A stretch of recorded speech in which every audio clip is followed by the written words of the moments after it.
Maling, di mana-mana lagi banyak maling karena ekonomi dunia lagi sangat sulit. Tapi ini malingnya benar-benar penuh dengan plot-plot yang menarik dan unik untuk dibahas. Karena maling ini nggak malingin sebuah uang, atau TV, atau motor, atau kendaraan. Ini adalah maling spesialis kartu Pokemon. Ya, you heard it right. Kartu Pokemon dimaling. Di Amerika tentunya. Kok bisa begitu?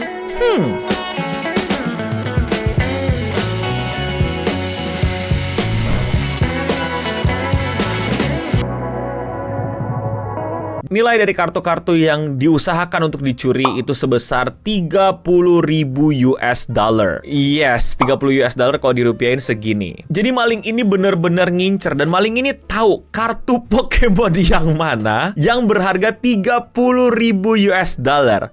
Wow. Dan ternyata maling ini tuh bukan maling yang kayak berotak senku banget gitu. Bukan maling yang kayak udah ada kesempatan ambil aja gitu. Ini ada maling yang ternyata punya masalah sama homeless. Yang ini adalah masalah yang sangat-sangat besar di Amerika. Mungkin kalian yang belum pernah ke Amerika itu nggak tahu, tapi hampir di banyak state-state besar di Amerika, kalau kalian jalan-jalan dikit ke kota yang nggak terlalu mewah atau terlalu orang-orang kaya, itu di pinggiran jalan itu banyak tenda. Nah, tenda-tenda itu isinya orang-orang homeless, orang-orang yang nggak punya rumah. Dan ini memang masalah yang lagi parah-parahnya di Amerika. Tapi yang uniknya dan menariknya adalah homeless ini tahu dan mengerti bahwa ada sebuah permainan kartu yang isinya tentang monster-monster lucu ya, yang gambar-gambarnya ini disukai sama anak-anak kecil dan orang dewasa, yang kalau ada pack-packannya mungkin harganya ya 100.000, 200.000 gitu ya. Somehow dia belajar tentang informasi yang paling penting, yang paling krusial dalam ilmu perwibuan atau per TCG-an, bahwa kartu-kartu TCG itu kadang nilainya kagak ngotak. Ini gue nggak disponsorin ya, tapi memang kenyataannya kalau kalian main TCG, dan dimana gue dulu main TCG, kartu itu emang kadang-kadang nyebelin gitu. Ada sebuah kartu yang emang sangat laknat dan emang jarang bisa ditemui, dan harganya itu bisa dihargai jauh daripada gaji bulanan banyak orang. Padahal ini mainan ditunjukkan buat anak-anak.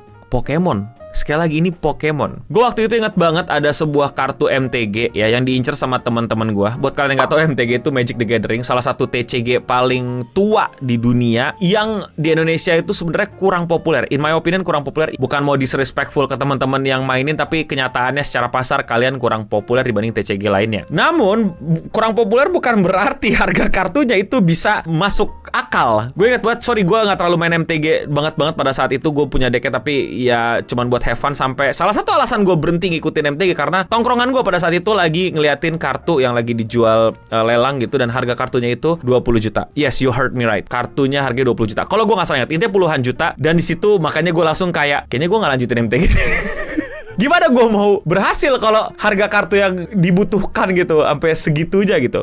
Of course, mungkin lu pada yang lebih opportunities daripada gue dan emang lebih ngejar gitu bakal, wah ini malah kesempatan gue main MTG. Go for it, silakan, suka-suka lu. Tapi ya gue kasih tahu, MTG memang kurang populer di Indonesia. Tapi pas lu lihat harga-harganya, jangan nangis. Bukan maksud merendahkan Pokemon di Indonesia, tapi Pokemon lebih baru di Indonesia. Tapi memang lebih banyak, dan gue lihat eventnya juga lagi rame-ramenya. Gue sih belum denger ya sampai ada kartu di edisi yang Pokemon harganya bisa sampai puluhan juta atau bahkan 30.000 US dollar. Tapi gue nggak kaget kalau suatu hari nanti ada. Karena TCG emang kadang itu adalah game om-om yang bermodus operandinya sebagai game anak-anak. So back to the story. Karena kenapa? Karena ini ceritanya belum selesai dan ada hal unik lainnya. Jadi maling ini itu masuk ke game shop ya, tempat jualan toko Pokemon. Dia ngemalingin kartu-kartu Pokemon yang somehow dia tahu itu berharga mahal dan bisa dimanfaatkan sama dia untuk kebutuhan finansial dia. Dan again man, ini kartu game. Ini kartu tempat para pecundang ngumpul. Gue juga pecundang itu ya, jadi jangan tersinggung. Yaitu ya orang-orang culun yang mungkin tidak punya keahlian self defense yang bagaimana, dan walaupun dia tinggal di Florida, mungkin mereka lebih banyak bawa kartu Yu-Gi-Oh, MTG dan Pokemonnya daripada Mac, daripada rifle AK-47, daripada M16 rifle Glock atau apapun ya, karena ya mereka mau main game bukan mau perang-perangan. Dan ini kocak banget ketika dia maling barang-barang itu, yang penjaga toko cuma bilang, "Hey, stop, jangan lakukan itu, stop." Saking pecundangnya kita. Gak berani ngelawan. Hei, jangan lakukan itu, stop gitu. Terus yang malingnya kayak bilang gitu, apa lu mau gue tusuk gitu kan. Terus udah cabut lah. Ya memang sih mungkin gak salah gitu ya, karena emang hampir semua orang juga kalau diancam dan kalau dibilang mau ditusuk gitu, walaupun pisaunya belum kelihatan gitu ya, dia cuma bilang mau gue tusuk lu gitu loh. Yang dimana spoiler alert, dia sebenarnya gak bawa pisau, tapi ya udah dibawa kabur aja gitu. Dan kumpulan orang-orang di toko itu hanya bisa meneriaki dan mengejarnya dengan perlahan gitu, karena again isinya adalah kami para pecundang. Dan ini cerita cerita belum selesai ya. Ini cerita belum selesai. Sabar. Karena tiba-tiba maling ini diberhentiin sama siapa? Ini what a chance. Karena tadinya maling ini yang berusaha mencuri dari toko yang disekelilingi sama orang-orang yang cuman bawa kartu seharga 30.000 US dollar, itu nggak bisa berhentiin orang ini. Tiba-tiba orang ini, maling ini, diberhentikan sama 2 coach MMA. Seriusan, you heard me right. Tiba-tiba ada 2 Sigma Giga Chat in real life yang biasa menghajar orang, yang biasa mesti bertahan dari violence, dari serangan, pukulan, tendangan, dan lain-lain. Tiba-tiba keluar datang dan membantu para pecundang ini mendapatkan kembali kartu MTG-nya senilai 30.000 US dollar. What a twist! What a chance, man. Lu lagi main MTG, Yu-Gi-Oh, atau Pokemon, terus tiba-tiba ada maling. Ada maling dan lu gak bisa berbuat apa-apa karena lu takut. Wajar. Gak semua orang bisa bertindak. Bahkan mungkin gue juga gak bisa bertindak di situ. Dan pada saat itu maling kabur, yang nyelamatin lu adalah orang paling alpha male. Tahu-tahu lewat. Tahu-tahu ketemu di parkiran dan ngehantem itu orang. Man. Ini cerita superhero mana lagi? Ini mungkin jadi kesempatan gitu buat para Yu-Gi-Oh player, MTG player, atau Pokemon player di sana untuk, oh man, selain ngumpulin kartu, ini udah saatnya kita juga gym bros atau ikut MMA untuk bertahan dari para maling ya. Para maling yang somehow udah bisa tahu bahwa kartu Pokemon, kartu para pecundang ini bisa mahal harganya, bisa dijual dengan harga yang sangat-sangat mahal. Tentu saja ini juga berlaku buat kita ya, para pecundang di Indonesia, untuk ayo let's go, we go gym ya. Kita mesti latihan self defense karena mungkin aja nih kriminal ini udah pada tahu nih harga kartu-kartu kita, harga koleksi-koleksi kita, harga barang-barang ini yang mereka pikir cuman ratusan ribu atau puluhan ribu. Ayo kita berjuang.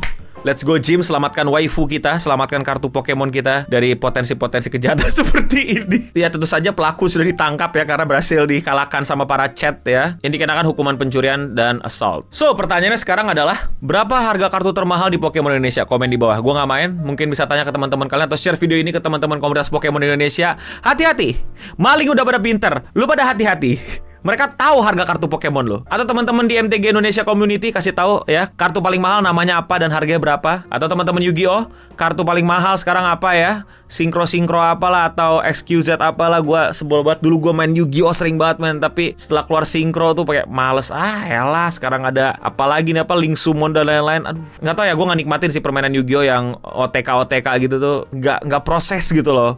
Kayak gimana caranya lu sekali jalan menang, nggak tahu, it's just sensasi ganti turn. Udahlah, itu curhatan buat lain kesempatan aja. Tapi kalau menurut kamu para penonton gimana ya?